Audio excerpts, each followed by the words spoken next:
Hai guys, bertemu lagi dengan gua Jijo. Jadi hari ini seperti biasa gua akan membahas sebuah manga lagi. Dan manga kali ini bertema horor. Dan menurut gua salah satu manga yang serem juga dibandingkan dengan Junji Ito dan juga Book of Horror yang gua miliki. Dan manga itu adalah ini dia, PTSD Radio. Ini salah satu manga yang gue suka juga, dan gue tahunya itu di YouTube. Gue lihat review orang dan orang luar banyak membahas manga ini. Gue nggak tahu kenapa di Indonesia kurang populer, mungkin karena nggak ada cetakan Indonesianya juga ya, jadi kurang populer. Tapi ini adalah salah satu manga horor yang menurut gue sangat menarik karena konsepnya juga cukup beda dengan yang lain. Nanti akan gue sebutin nanti soal dalamnya buku ini, tapi kita akan bahas untuk segi covernya dulu. Oke, kita langsung saja ya. Untuk segi cover seperti ini. Untuk covernya cukup bagus menurut gue, bahkan bisa dibilang unik karena di sini kayak memperlihatkan kayak muka manusia tapi aneh. Ini mulutnya kayak segitiga gitu ya.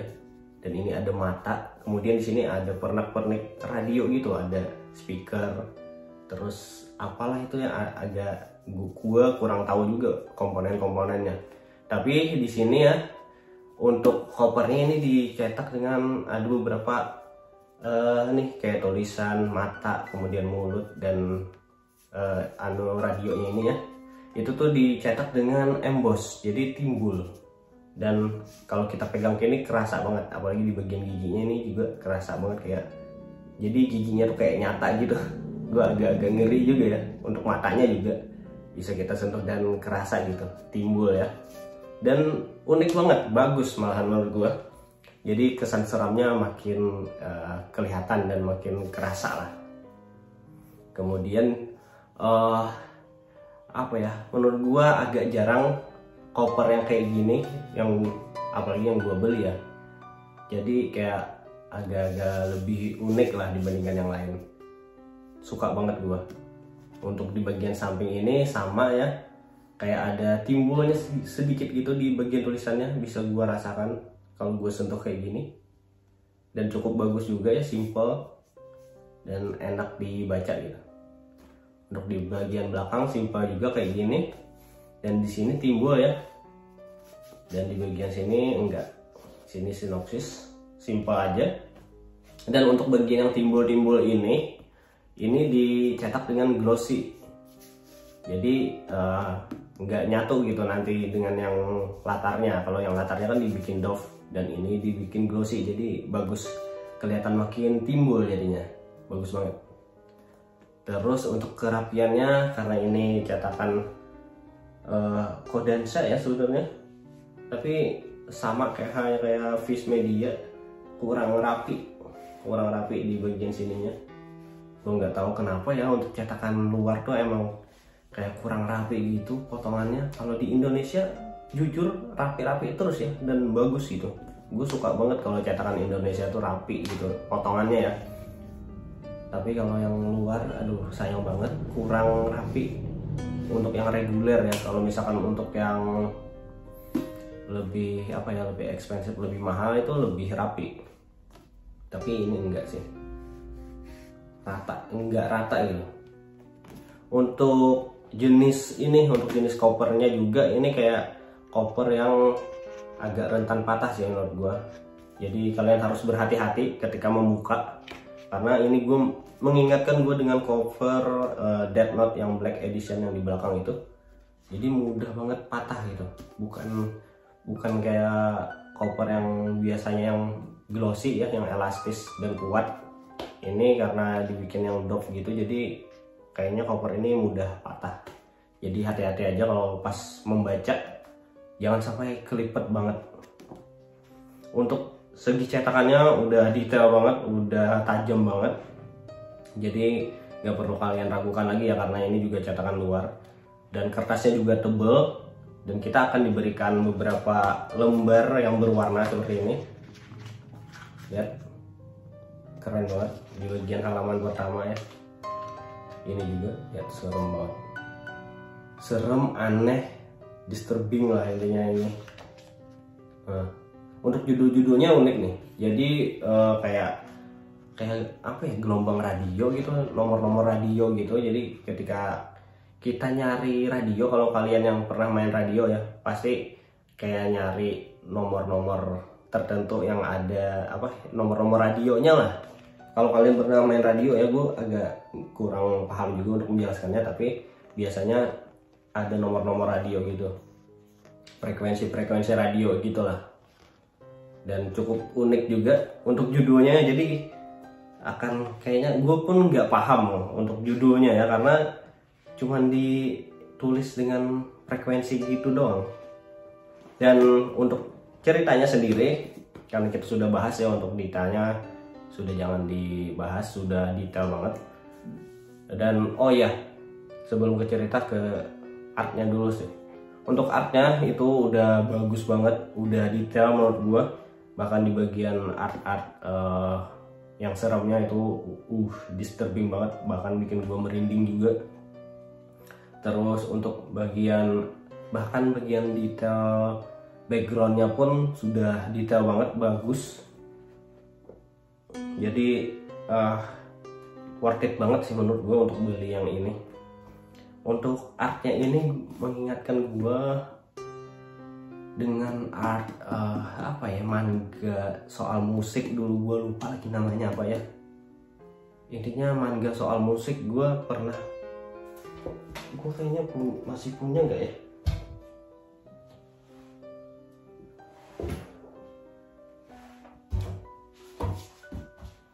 gue lupa di mana manganya. Tapi kalau misalnya kalian tahu, silahkan komen di kolom komentar. Gue pernah lihat manga musik yang mirip-mirip artnya seperti ini.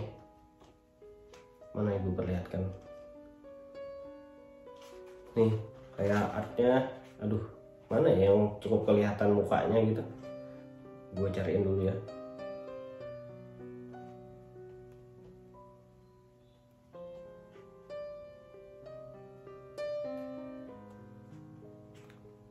Nih, artnya tuh yang kayak gini. Nih, apa kalian tahu atau enggak, gue nggak tahu juga sih. Tapi intinya ada manga musik gitu yang cukup bagus juga ceritanya. Gue lupa lagi, gue punya itu, tapi gue lupa judulnya. Tapi intinya artnya bagus lah ya, sudah detail juga. Dan disclaimer ini untuk manga ini cukup dewasa ya, jadi untuk kalian bocil-bocil gue saranin untuk baca, karena ada apa ya, adegan-adegan dewasa, tapi nggak banyak sih kalau di volume 1 ini. Jadi bukan yang kayak hentai atau gimana, tapi emang adegan itu selain untuk fan service juga dibikin karena untuk ceritanya juga. Ada untuk jalan ceritanya, jadi bukan sekedar fan service gitu, tapi ada terkait untuk jalan cerita. Kemudian dan untuk ceritanya itu ngacak ya, jadi nggak terurut dari 1 sampai 10 misalkan. Jadi kayak frekuensi radio juga menurut gue. Jadi nggak tersusun dengan rapi. Jadi misalkan cerita pertama di sini, kemudian cerita kedua lompat bisa di masa lalu, atau misalkan di cerita yang lain dulu, baru nanti balik lagi ke cerita yang seperti yang di awal. Jadi ngacak banget. Gue bahkan sebelum menyelesaikan ini bingung apakah ceritanya ini saling bersambung atau enggak. Dan ternyata menurut gue ini saling berkesinambungan. Jadi menjadi satu kesatuan nantinya ya di finalnya. Dan gue bisa bayanginnya itu kayak sebuah rambut yang beracak-acak, kayak ngacak gitu. Jadi kayak kecampur acak banyak, namun pangkalnya tuh tetap di satu kepala aja gitu. Jadi ceritanya tuh kayak gitu, kayak gambarannya yang gue tangkap kayak gitu sih. Jadi kalau misalkan kalian cuman baca 1 chapter aja, kalian nggak bakalan tahu bahwa ini nih saling berkesinambungan. Bahkan kayaknya kalian bahkan kalian akan mengira ini cerita yang tidak bersambung sama sekali, padahal ya saling berkesinambungan. Kenapa gue juga membahas kayak menggambarkannya itu kayak rambut, karena di ceritanya ini pun ada sedikit kayak, bukan sedikit tapi kebanyakannya membahas tentang rambut, dan akhirnya gue kebayang kayak gitu. Jadi ceritanya tuh walaupun saling beracak, saling nggak kayak terlihat nggak nyambung, tapi sebenarnya saling nyambung ya. Jadi kayak bisa gue analogikan kayak rambut lah, walaupun kayak saling berbeda kayak itu, kayak satu helai masing-masing, tapi sebenarnya ujungnya tuh sama, ke satu kepala yang sama gitu sih menurut gue ya. Dan untuk semua cerita di sini gue jamin serem banget malahan, dan kayaknya bakalan kayak bisa terjadi di dunia nyata kita gitu, nggak kayak di Junji Ito yang sangat fantasi menurut gue. Ada beberapa emang yang bisa terjadi di dunia kita, tapi ada cerita yang emang fantasi banget gitu untuk yang Junji Ito. Kalau yang ini gue kayaknya bisa jamin ini kayak bisa terjadi di dunia nyata kita. Kayak misalkan soal pembulian, tapi pembuliannya dibumbui dengan horor, itu bisa terjadi kan, setidaknya pembuliannya bisa terjadi. Kemudian ada di chapter pertama kayak memperlihatkan 2 orang di atas gedung gitu, kemudian kayak timbul salah satu pemikiran bahwa kenapa kayak di pikiran mereka itu kayak ada seseorang yang nyuruh kita untuk lompat dari gedung itu gitu, dan itu kemungkinan bisa terjadi loh di dunia nyata, dan emang kayaknya terinspirasi dari dunia nyata lah ya, kisah nyata lah kayaknya ya. Karena ada beberapa orang yang bilang kayak gitu sih, dan gue juga karena takut ketinggian kayaknya gue agak ngeri juga kalau mikirin yang kayak gitu. Serem banget sih, gue juga agak merinding kalau membaca yang soal kayak ketinggian gitu lah. Terus kayak misalkan kita nemu prasasti atau misalkan patung misterius gitu entah di pohon, entah di hutan gitu kan, pasti kan itu bisa terjadi ke kita ya kan. Kayak tiba-tiba kita misalkan lagi di hutan, entah lagi mendaki atau apa lagi gitu, jalan-jalan ketemu kayak prasasti kayak gitu kan, dan ternyata itu prasasti yang berbahaya, itu kan bisa terjadi gitu. Dan sama kayak di sini, akhirnya kejadian hal-hal serem gitu, disturbing banget. Dan ada juga kayak misalkan kayak budaya kalau di sini nih kayak bukan budaya sama aja ya, budaya tradisi, intinya kayak tradisi yang dilakukan oleh satu keluarga gitu, yang dimana di sini nih setiap entah berapa tahun sekali kayak gitu, jadi harus motong rambut sampai botak. Kalau misalkan nggak dilakuin itu akan berbahaya, katanya seperti itu kalau di sini. Kalau di Indonesia kan kayaknya ada juga ya tradisi kayak gitu, kebanyakan sih di pulau-pulau Jawa kayaknya ya, kalau gua nggak salah. Dulu pernah dengar cerita kayak setiap malam Jumat gitu ada ngasih kayak kopi atau ya gimana gitu ya, supaya kayak memberi leluhur atau apa kayak gitu. Gua kurang ingat juga, tapi ada cerita dulu kayak gitu. Dan itu sama kan, kalau misalkan nggak dilakukan mungkin akan ada konsekuensinya gitu. Dan itu emang terjadi di dunia nyata kan. Kalau di keluarga gue sih nggak ada yang kayak gitu ya, karena nggak menganut yang spiritual kayak gitu ya. Jadi gue cuma tahu di cerita-cerita entah teman atau di YouTube dan lain-lain. Di sini juga ada digambarkan seperti itu. Jadi makanya kata gue relate gitu dengan kehidupan kita lah ya, dan bisa dibayangkan seremnya. Nggak kayak Junji Ito, kadang kita harus di luar nalar dulu untuk bisa nangkep seremnya. Dan ini juga nggak kalah disturbing, nggak kalah bikin merinding juga dengan manga Junji Ito. Jadi untuk kalian yang suka dengan manga-manga horor, gua saranin untuk beli ini deh. Karena ada rumornya juga ya, kalau gua nggak salah itu penulisnya atau penggambarnya, senseinya itu bahkan ketakutan sendiri gitu ketika bikin manganya ini. Dan ya gua nggak masalah sih soal rumor itu, karena mungkin untuk gimmick juga ya kan, nggak tahu juga sih apakah benar atau enggak. Jadi ya yang penting apakah benar gitu serem untuk manganya ini ya, dan ternyata emang serem menurut gua. Jadi gua nggak mikirin soal rumornya manga senseinya emang ketakutan gitu, gua nggak mikirin itu. Gua lebih memikirkan emang ceritanya bagus dan serem juga, dan gambar-gambarnya pun serem juga. Ini gua akan memperlihatkan beberapa gambar yang serem. Jadi untuk kalian yang nggak mau kena spoiler ya skip aja di bagian sini. Nih, ini satu ya, lihat, aneh kan dan disturbing gitu. Bayangin aja yang kayak gini nengok di jendela lu gitu, apa nggak serem? Apalagi lu yang tinggal di apartemen ya. Ya kita yang di rumah biasa aja pun kalau misalkan ditengok cewek kayak gitu ya malam-malam pasti teriak lah dan lari gitu.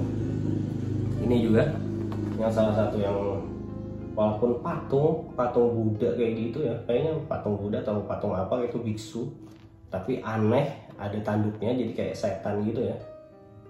Dan itu kata gue yang bisa terjadi kalau misalnya kita di hutan atau di mana, di suatu tempat gitu nemuin yang kayak gini ya. Setidaknya gue saranin jangan di otak-atik, udah jangan dihancurin, jangan di apa-apain, jangan disentuh, bahkan jangan didekatin kayaknya ya. Takutnya nanti terjadi sesuatu hal yang enggak mengenakan dan berbahaya. Jadi ya nggak usah.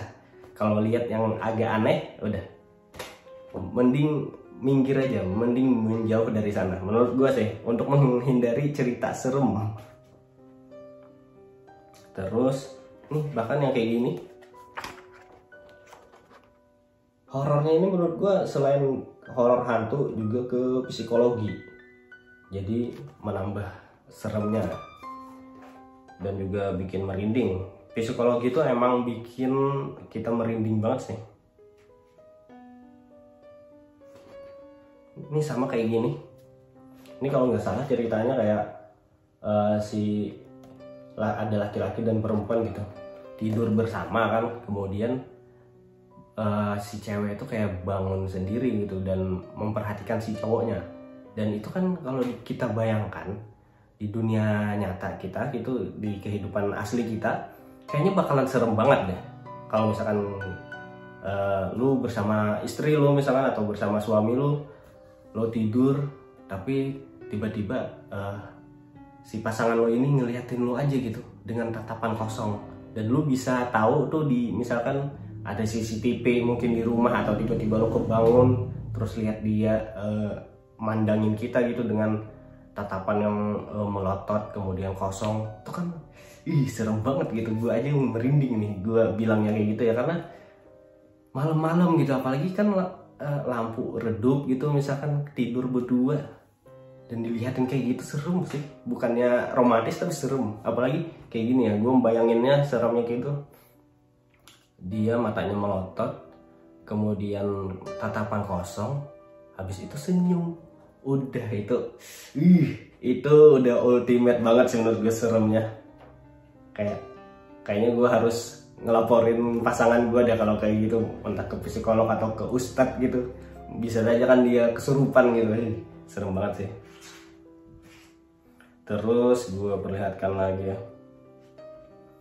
ada beberapa yang bikin gue merinding juga gambarnya.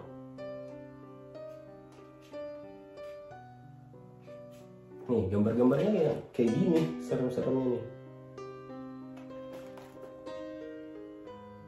Nih ini juga, ini entah patung apa boneka kayak gitu ya, kepala boneka yang ada rambutnya.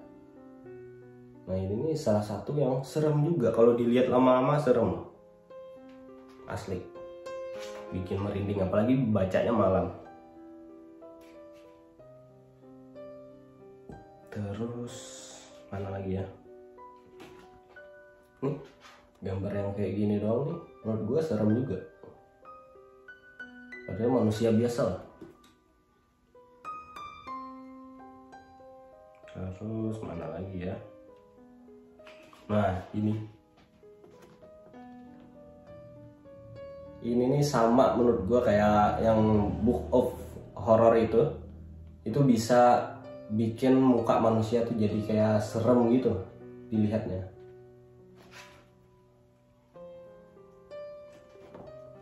Terus mana lagi ya, gue lihat nih, ini juga lumayan. Terus ini ada tadi mana ya? Nih, ini juga serem loh. Seremnya kenapa? Karena matanya tuh melotot, habis itu gambarnya tuh dibikin kayak nggak jelas, kayak ngeblur, kayak dibikin kayak ini sebenarnya kalau nggak salah kayak di dinding atau di pintu, sebuah pintu. Jadi kayak goresan-goresan di pintu aja dan terbentuk kayak gini, dan serem banget jadinya. Apalagi matanya melotot kayak gitu kan. Terus mana lagi ya yang seru? Ini juga, nih ini yang tadi serem juga menurut gua. Nih ini disturbing banget nih. Ngeri. Intinya kalau misalkan kalian suka horor psikologi, kemudian horor hantu-hantuan juga, dan kayak kutukan-kutukan gitu, kalian cocok banget untuk baca PTSD Radio ini. Gua jamin kalian akan suka. Namun gue peringatkan, untuk pertama mungkin akan pusing.